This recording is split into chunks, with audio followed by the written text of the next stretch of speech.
जोधपुर में आर्य समाज के नाम पर अवैध और फर्जी शादियां करवाने वाले तत्वों के खिलाफ अब सख्त कानूनी कार्यवाही की जाएगी।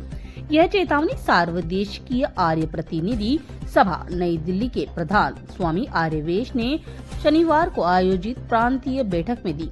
उन्होंने स्पष्ट शब्दों में कहा कि कुछ असामाजिक तत्व अवैध रूप से आर्य समाज का नाम इस्तेमाल कर गैर कानूनी विवाह संपन्न करवा रहे हैं, जो कि अत्यंत निंदनीय है और कानून के विरुद्ध भी है। ऐसे लोगों को किसी भी सूरत में बख्शा नहीं जाएगा। स्वामी आर्यवेश ने बताया कि इस पूरे मामले की जांच के लिए प्रांतीय आर्य प्रतिनिधि सभा राजस्थान को निर्देश जारी किए जाएंगे। सभी संदिग्ध प्रकरणों की निष्पक्ष जांच कर दोषियों के खिलाफ कठोर कानूनी कार्यवाही सुनिश्चित की जाएगी। उन्होंने यह भी स्पष्ट किया कि जोधपुर में मनमाने ढंग से किसी भी अधिकारी द्वारा रजिस्ट्रेशन नहीं किया जा सकता। इसके लिए विधि सम्मत प्रक्रिया और अधिनियम लागू हैं। वसुधैव कुटुंबकम की भावना को करना होगा मजबूत। स्वामी आर्यवेश ने कहा कि यदि भारत को पुनः विश्व गुरु के पद पर प्रतिष्ठित करना है तो वसुधैव कुटुंबकम की भावना को समाज में सशक्त करना होगा।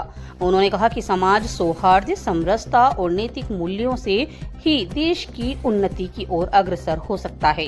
उन्होंने यह भी बताया कि महर्षि दयानंद सरस्वती ने वेदों की ओर लौटो का आह्वान किया था, क्योंकि वेदों के आदर्शों पर आधारित जीवन ही भारत को विश्व नेतृत्व प्रदान कर सकता है।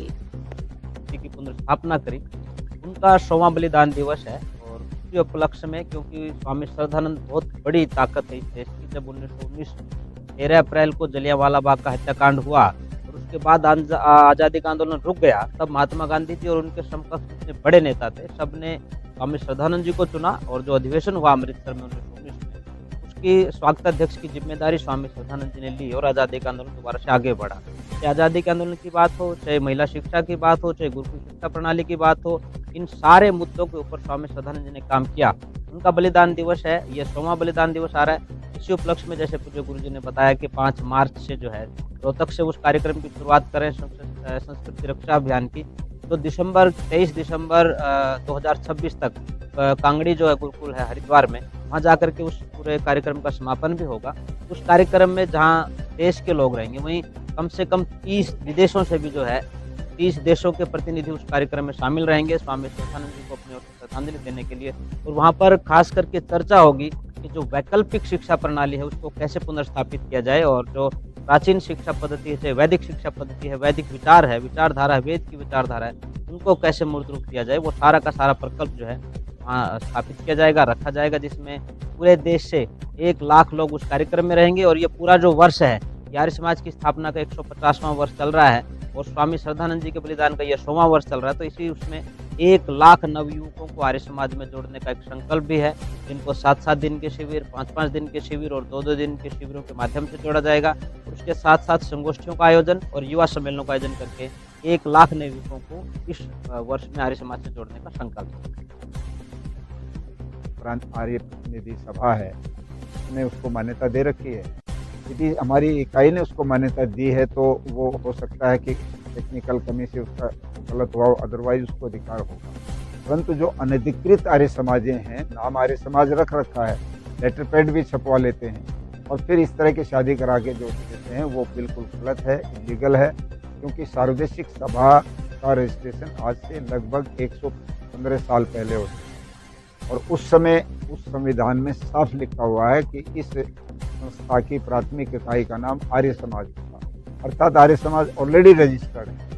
उस नाम से कोई भी दूसरी संस्था इस तरह से रजिस्ट्रेशन कोई करता है, कोई यहाँ पर रजिस्ट्रार जो है या स्टेट के, वो बिल्कुल गलत है और रजिस्ट्रार सोसाइटीज एक्ट का उल्लंघन है। तो अगर ऐसी कोई समाजें आएंगी, हमारे ज्ञान में लाई जाएंगे, कानूनी कार्रवाई करेंगे और उनके खिलाफ लिखेंगे। और हमारी प्रांत की जो इकाई है यहाँ पर, उसको भी हम तुरंत जो है पत्र विभाग से बात करके अधिकृत करेंगे कि ऐसी जो जाली और फर्जी समाजें हैं उनको एक्सपोज करो और उनके खिलाफ बाकायदा लिख करके फौजदारी भी और रजिस्ट्रार के यहाँ भी उनके रजिस्ट्रेशन को कैंसिल कराने के लिए कार्रवाई करें।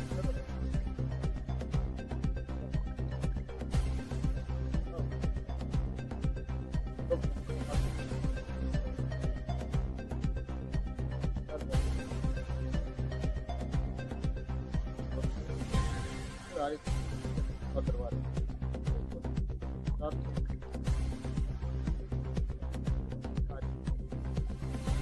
नहीं, ये तो पहले से निकला हुआ है। आमतौर पर देखिए दो बातें, आर्य समाज जन्म से ये नहीं मानता जाति का, तो हम विरोध करते हैं, और शादी अंतर जातीय हो तो हम प्रश्रय भी देते हैं। आर्य समाज के एक क्षेत्र में केवल जोधपुर और राजस्थान की बात नहीं, पूरे देश में कम से कम 1000 शादियाँ रोज होती हैं, किंतु उनमें कुछ गलत भी होती हैं। जैसे ये आई सामने की कुछ इलीगल समाज है, वो भी करार देती हैं, उसका पता तब लगता है जब कहीं कोई चैलेंज करता है।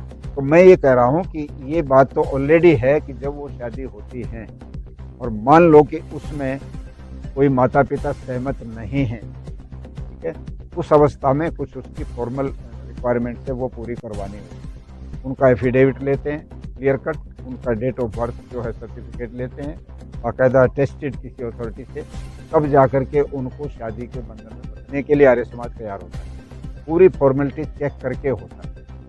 यदि कोई बाई चांस, बहुत सारे मामलों में अरेंज्ड मैरिज भी होती है, माता पिता भी आते हैं, रिश्तेदार भी आते हैं। कई बार घर में एक सदस्य नहीं मानता, माँ नहीं मानती, किंतु भाई मान जाता है, वो आ जाता है। ऐसे बहुत जगहों में डिफरेंट टाइप जो है शादियों के होते हैं, परंतु फिर भी जैसे एक आध दो इस तरह के भी आते हैं ना, किसी जो डायरेक्ट आ गए, ना घर वाले कोई पीछे आए ना कुछ हो रहा है, तो उनको बारीकी से इंटरव्यू ले करके पूरा चेक करके तब करें।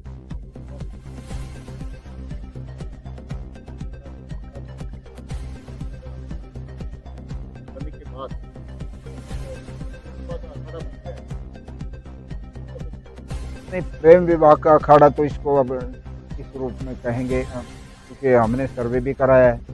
हमारी समाजों में जो सब जैसे हुई ना शादियाँ, मेरे पास तो किताब है छपी हुई, और उन किताब में जो जोड़े 50-50 साल से अंतर जातीय विवाह करे थे, करके बिना पूछे करे थे, वो बिल्कुल बढ़िया से चलते आए और उनकी अच्छी संतान भी हुई, सब कुछ। ये भी ठीक है आपकी बात कि कुछ जगहों में ये भी हुआ कि 1 साल में टूट गए, झगड़े हो गए, प्रेम विवाह किया था जोश में आकर के, भाग गए अलग अलग।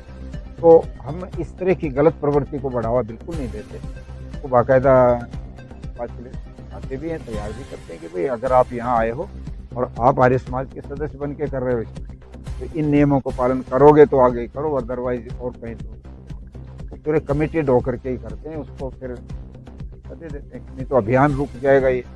और ये जातिवाद खत्म हम मानते हैं कि चौधरी चरण सिंह प्राइम मिनिस्टर थे आर्य समाजी, उन्होंने तो अनाउंस किया था इस बारे में, उनका जो बच्चे इस तरह से अंतर्जातीय विवाह करेंगे मैं उनको IAS में सबसे पहले सिलेक्ट करके कलेक्टर लगवाऊंगा।